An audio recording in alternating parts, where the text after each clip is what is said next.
The interesting thing about this is, just going back to what we said about what Dan Early had done earlier, where he had come up with the idea that he knew that people were not motivated by money, and it actually corrupts cognition and it prevents us from coming out with the right outcome. The interesting thing is he went to the banks in Britain with this and he said, I think I have a solution to the problem that we've had over the last 7 or 8 years. And he said, what is it? Well, I can do some research with you and I think we can come up with an answer to why everything might have went a little bit sideways. And I said, it might be based around money. And they said, listen, I think we're okay with all this. We're quite happy to go on and keep doing what we do. And they didn't want to take him on board for his research at all, because they knew the answer they were going to get was not what they expected, or not what their workers expected at that particular time. It's just very interesting. We are all quite different, aren't we? Yeah. Anybody else? Just how are people made to feel appreciated in your workplace? Yeah, Does anybody? I was going to say I was part of the annual review last year in the company, and the majority of the feedback from staff was like, well, it's great, thanks very much for the salary increase, which was a huge effort for a small company. But it was like, you know, it was quite surprising to see, well, really, I don't really care. What they were saying is exactly as you're saying. They want feedback on their performance and they want to know, you know, how well they're doing. But they were getting an increase, which meant those who were getting the increase were, you know, the good performers, but they hadn't been told throughout the year how well they were doing. So it was like, it was nearly a surprise for them to get the increase, but it was, you know what I mean? It was like the financial reward was there, but they were saying it's more important that you, or not myself, but that their manager would tell them, you know, how great they are and when. And So it's like hitting a golf ball off a fairway and someone coming back to you 6 months later and going, actually the shot wasn't too bad. Yeah. Well, I never knew, no one told me, you know. And that's it, and continuous feedback is really, really important and works really, really well within organisations. Just to move on, because I do know we are a little bit tight on time. So unexpected things make us happy. They did experiments where they actually put jets of water and juice into people's mouths and discovered that parts of the brain that lit up actually lit up when this happened. Unexpected things are things that we really enjoy happening. When I go back to the lollipop effect, that's the now that rewards. Break the norms of expected summer and Christmas parties and expected bonuses and all that kind of stuff. If you break things up so they don't become that we expect this every Christmas, or we expect this to happen every summer, or when I do this, whatever, you know, it changes the way people react and the way things work. The if then doesn't work. It causes all sorts of problems. So now that now that rewards are far more beneficial. Positive feedback increases in performance. How do we know that? Because they did experiments where they got groups of people to do mock interviews and speeches in front of people, and the guys that they were doing the interviews or the speeches in front of purposely changed their body language. So some gave really life-affirming, gave really positive, affirming body language, encouraging and that kind of stuff, you know, just like I talked about a short while ago when we were talking about, I can't remember anyway, but there was a bit.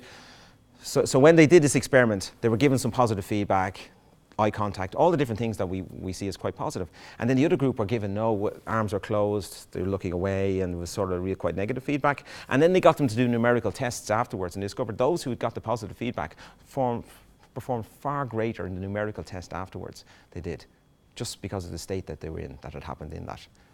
So yeah, positive feedback increases in performance. So that's why it's just, when you think about it, if you're going to give feedback, we have to aim somehow to be realistic, but we also have to aim to be able to make it as positive as we possibly can, and give that regularly and often, and it works really well within organisations. 3 signs something is motivating you at work. You look forward to doing it, you feel energised while doing it, and when you talk about it later, you light up. This is the way we should all feel at work. It's not always going to be the case every single day, but there should be that embedded into our lives.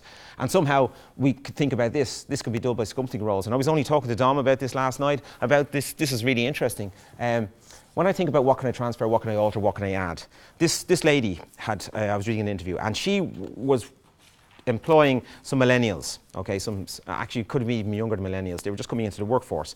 And what actually happened was, when she came to the workforce, she gave them a task. She gave them 18 roles. This guy, she was going to give 18 roles to be finished by the end, tasks to finish by the end of the day, okay?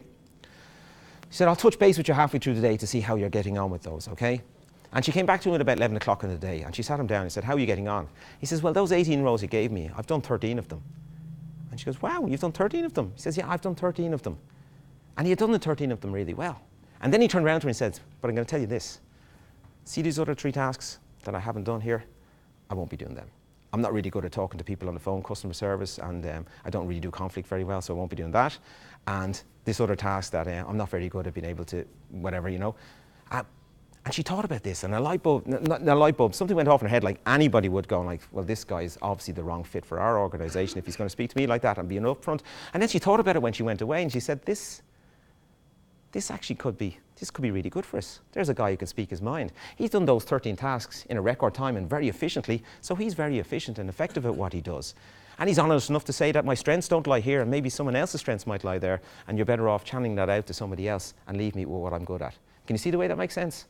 Yeah, it's incredible. And that's where we're getting a lot from the millennials coming into the workforce. They know what they want, and they know what they're good at, and they know how to tell it. This can be done by sculpting roles. What can I transfer, what can I alter, what can I add? Okay, and just to finish up here, so we can get a chance to have another break and do some more stuff. What have we learned today? Let people play to their strengths. I don't even need to say that, but I think that's the most important thing in life. In life, when we go through school, we spend our time doing grinds because of certain subjects we never really wanted to do in the first place. Work shouldn't feel like that either. Turn work into play where possible. We've seen how that's effective and how that works. Can I ask you about the strengths thing? Yes.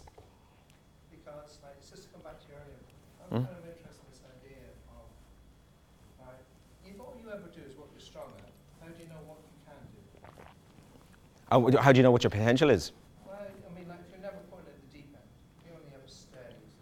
Well, you quickly find out what you are, but it's not about spending your time pushing somebody outside of their comfort zone, outside of not just their comfort zone, but even their growth zone into their panic zone. The panic zone is a horrible place to be. Although we will learn some things from it, it's not a good place to be a lot of the time. And if you spent your whole life touching on that panic zone every time you enter the workforce because you're being challenged beyond things that were beyond your capability, well, stress, as we talked about earlier, would overtake your existence, and then your experience of life wouldn't be as long as expected because of that.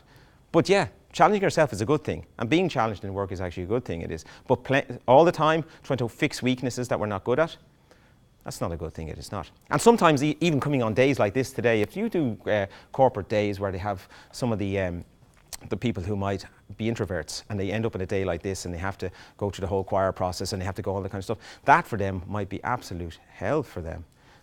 So we just need to recognise that within organisations. But again, he might be the most integral part of the organisation because what he does, whether it's, I'm not going to say coding or whatever it might be, works well for him. So it's about finding people's strengths and weakness. But finding them is good, rather than spending a whole life trying to fix something that we just have no interest in. Showing appreciation for work, we talked about that. Giving financial rewards for cognitive tasks doesn't work. Actually, it gives the opposite. It actually corrupts it and causes problems. We really need to think of that as employers. You're corrupting the chance of you getting the right solution if you offer a financial reward. Financial rewards are good, though, if you're doing a task that is algorithmic, which is a task like in a production line in a factory. Helping others through pro-social behaviour motivates us. Helping others through what you do is very good. I think Netwatch do a bit of that down in Carlow as well. They're very interested in the community and what goes on down there and helping others. Positive feedback abilities can increase performance. We just talked about that. Ignoring people's performance is as bad as shredding effort in front of them. So it's about just those simple, acknowledgements for what people have done. It's very simple and it's very human. We do it in relationships, we should do it in the workplace. And knowing that our work helps others increases unconscious motivation. There we go. And prog rock fans are easily pleased, and that's me.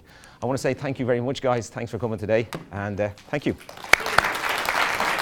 Yes? Sorry, a question, really important, it's been bugging me for years, right? Yes? How do Jacobs get the figs into the fig rolls? If I told you that, somebody would turn up to my house at night and actually, it's a really good question to ask because I know what the answer is, and I love when I sit down with people and say that, how do you think it went? And the amazing ways that people think that the figs actually went in there. There was, they did this and then they added that and they threw that.